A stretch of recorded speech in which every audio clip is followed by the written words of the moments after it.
네, 토마토 인터뷰 소통 시간입니다. 최근에 고령자들의 교통사고를 줄이기 위해서 여러 가지 정책적인 부분들이 시행이 되고 있습니다. 하지만 아직까지도 해결해야 될 과제들이 좀 많이 남아있는 상황이고요. 관련돼서 여러 가지 끊임없이 또 사회적인 문제들 발생이 되고 있습니다. 이 부분과 관련해서요, 오늘 대림대학교의 김필수 교수와 함께 얘기 나눠보도록 하겠습니다. 교수님 안녕하세요. 네, 안녕하세요. 네, 반갑습니다.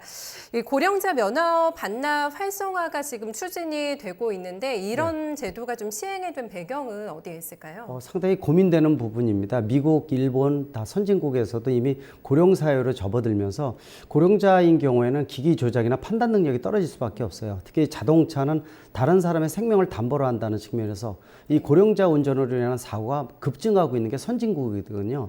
우리 대한민국도 마찬가지입니다. 아마 최근에 뉴스나 보셨겠지만은 고령자 사고가 급증하고 있어서 그런 배경에서 운전면허에 대한 어떤 제한 조건이라든지 뭐 적성검사를 5년에서 3년을 줄인다든지 뭐 반납제도라든지 다양한 제도를 시행을 하고 있지만 또 고민도 많습니다.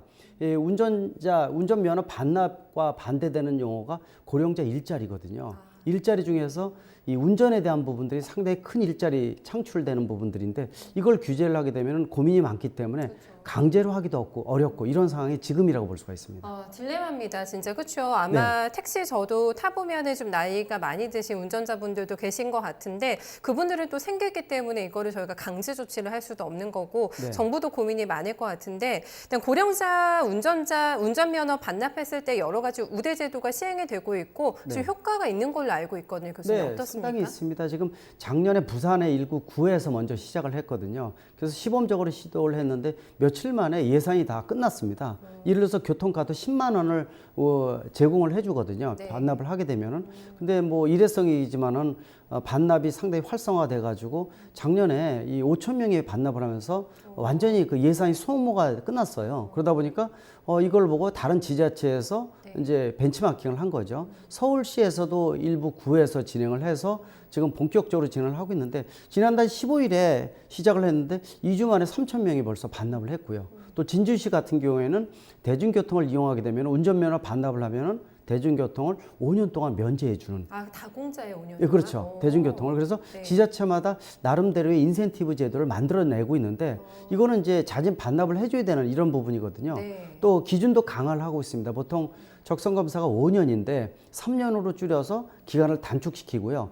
또 적성검사의 기간 내용 중에서도 인지라든지 어떤 치매라든지 이런 걸 맞습니다. 까다롭게 해서 걸러주는 제도를 지금 시행을 하고 있는데 사실 이 2차까지 걸러서 실제로 면허가 취소된 사람이 거의 없다는 겁니다. 그 이제 검사 제도에 대한 어떤 질적인 부분들도 이 내용이 많이 나오고 있다고 볼 수가 있습니다. 네, 이렇게 자진 반납 진행 상황을 저희가 수치로 조금 더 확인해 본다면 물론 정부 예산은 많이 들어가겠습니다만 어떻게 좀 나오고 있나요? 시별로? 지금 현재는 지난달 15일 시행한 서울시 같은 데도 벌써 2천 명이 반납을 해서 예산 편성을 좀 늘려야 되지 않느냐라는 부분이 나오고 있고요. 또 말씀드린 부산시 같은 경우에도 예산을 확보를 했는데 5천 명이 신청을 하면서요. 그냥 바로 소진이 돼 버렸어요. 그러다 보니까 이게 효과는 있으면서 예산이 적게 확보가 되면 문제가 되겠구나라는 인식을 각 지자체마다 가지고 있거든요. 또 이게 이제 지자체만 맡겨놓지 말고요. 중앙정부에서도 좀 매칭 펀드 형태로 해서 좀 제공을 좀 해줘야 되거든요. 그리고 꼭 그 교통카드뿐만이 아니라 다른 인센티브 제도를 좀 많이 만들어서 좀 더 끌어내는 효과.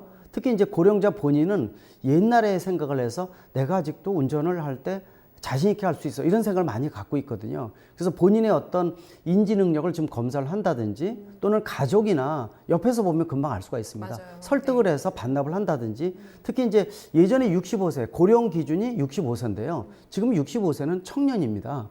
그만큼 심신이 건강하다는 뜻이기 때문에 보통 선진국에서 75세 정도를 기준으로 보통 삼고 있기 때문에 75세 넘어가게 되면 고민을 많이 하시는 것도 좋으리라 보고 있습니다. 그래요. 저희가 OECD 국가 중에서 교통사고 사망률이 꽤 높은 국가로 지금 자리를 잡고 있는데 제도가 시행이 된 이후에 좀 이런 사고율이라던가 좀 변화가 나타나고 있는지 이게 저희가 궁극적인 효과 기대하는 게 맞습니다. 아닙니까? 특히 이제 우리나라가 이 1년에 연간 4천 명이 교통사고로 사망하는 작년에 처음으로 3,700명으로 내려왔는데 OECD 국가 평균의 3배입니다. 아직도 상당히 문제가 되어 있죠. 그중에서도 고령자의 사고가 급증하고 있다는 건데 이 말씀드린 작년에 운전면허 자진 반납을 한 부산시 같은 경우에는 반이 줄었습니다. 고령자 사고죠. 그 정도로 효과가 65세 이상. 있네요. 맞습니다. 그런 측면에서 네. 아마 이 인센티브 제도라든지 또 적성 검사를 기준을 강화를 해서 좀 더 끌어낸다면은 고령자 사고를 감소시킬 수가 있고요. 또 자율주행차를 개발해서 나오는 각종 첨단 기술들이 있습니다. 네. 운전자의 기기 조작이나 판단 능력이 떨어질 때 이 자체의 컴퓨터가 이 제어를 해서 핸들을 꺾는다든지 비상 제동을 한다든지 해서 사고를 미연에 방지해주는 능동식 안전장치의 탑재가 강화될 것으로 보고 있기 때문에 지금 말씀드린 여러 가지가 버무려진다면 네. 충분히 고령자 사고는 감소시킬 수 있다 이렇게 볼 수가 있습니다. 얼마 전에 뉴스 많이 접하셨을 것 같은데 그 87세 그 네. 일본 고령 운전자분께서 사고를 좀 크게 내서 일본 안에서도 이거를 제한을 해야 된다라는 목소리가 들끓고 있는 걸로 알고 있는데 네. 우리보다 훨씬 더 고령화가 진행이 된 이런 해외 쪽의 사례도 어떤지가 좀 궁금하거든요. 맞습니다. 운전면허 반납이나 이런 제도가 일본이라든지 이런 데서 벤치마킹한 제도입니다. 일본에서도 이런 인센티브 제도를 강화를 하고 있는데도 불구하고 우리보다 20년 전에 이미 고령화 사회로 접어들면서 심각한 사회적 이슈가 되고 있거든요.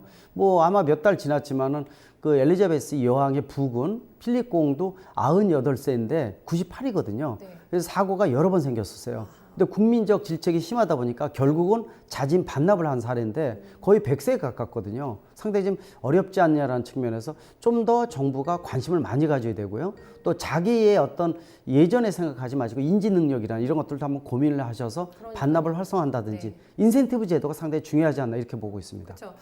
유인이라는 말이 맞을지는 모르겠습니다만 어쨌든 그런 정책들이 나와야지만 이게 더 활성화될 것 같고 이런 생각도 드는데 네. 가장 좀 고민이 되는 건 아마 생계형으로 운전을 하시는 분들 같은 경우에는 운전대를 놓기가 또 쉽지가 않으실 것 같다라는 생각이 들거든요. 여기에 대한 어떤 대안 마련이 중요할 것 같은데 어떻습니까? 네. 뭐 택시 같은 경우에는 일반인들이 많이 이용을 하기 때문에 아마 운영하시는 분들 또 이 탑승하게 되면 상당히 불안을 많이 느끼시거든요.